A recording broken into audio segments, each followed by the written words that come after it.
Good morning students. तो आज हम शुरू करते हैं एक्सरसाइज 5.1।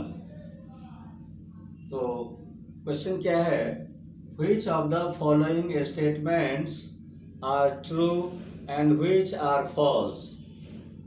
तो फॉलोइंग स्टेटमेंट्स कौन सा ट्रू है और कौन सा फॉल्स है, ये डिसाइड करना है।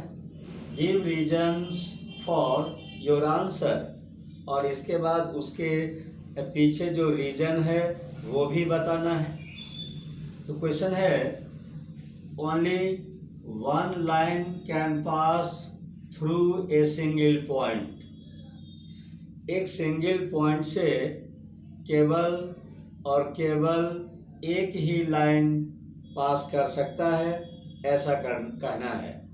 तो एक सिंगल पॉइंट से एक और केवल एक ही लाइन पास कर सकता है, ऐसा क्वेश्चन का कहना है। जबकि होता ये है कि एक सिंगल पॉइंट से infinite number of lines draw किया जा सकता है। तो इस हिसाब से हम इसको क्या कहेंगे, फॉल्स। सेकंड है, there are an infinite number of lines which pass through two distinct points। दो अलग अलग पॉइंट से infinite number of lines draw किया जा सकता है। इनफाइनाइट नंबर ऑफ लाइंस दो अलग अलग पॉइंट से, ऐसा कहना है क्वेश्चन का। बट होता है ऐसा कि दो अलग अलग पॉइंट से एक और केवल एक ही लाइन ड्रॉ किया जा सकता है। तो इस हिसाब से सेकेंड हो जाएगा फॉल्स। ठीक है। क्वेश्चन 3 है, a terminated line can be produced indefinitely on both the sides। Terminated line को दोनों डायरेक्शन में इनडेफिनेटली प्रोड्यूस किया जा सकता है, मतलब दोनों डायरेक्शन में आगे बढ़ाया जा सकता है इनफाइनाइट तक। तो यूक्लिड का जो पोस्टुलेट्स 2 है, वो कहता है कि a terminated line can be produced indefinitely on both the sides। मतलब टर्मिनेटेड लाइन को दोनों डायरेक्शन में अनंत तक प्रोड्यूस किया जा सकता है। तो इस हिसाब से 3 क्या होगा, ट्रू होगा। 4 है, if two circles are equal then their radii are equal. अगर दो सर्किल इक्वल होता है तो उस दोनों सर्किल का रेडियस भी इक्वल होगा, ऐसा कहना है क्वेश्चन 4 में। तो जब दो सर्किल इक्वल होता है तो इसका मतलब एक सर्किल पर जब दूसरे सर्किल को रखा जाएगा तो दूसरे सर्किल का बाउंड्री एक सर्किल के बाउंड्री पर आ जाएगा और दूसरे सर्किल का सेंटर एक सर्किल के सेंटर पर आ जाएगा।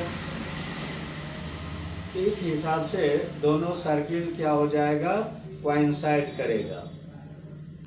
जब दो सर्किल इक्वल होता है तो दोनों सर्किल कोइंसाइड करता है, मतलब दोनों सर्किल का बाउंड्री एक दूसरे के ऊपर होगा और उसका सेंटर भी एक दूसरे के ऊपर होगा। अब जब दोनों सर्किल कोइंसाइड करेगा और बाउंड्री एक दूसरे पर होगा, सेंटर भी एक दूसरे पर होगा, तो सर्टेनली उसका रेडियस भी क्या होगा, इक्वल। ओके, तो इस हिसाब से 4 नंबर क्या होगा, ट्रू।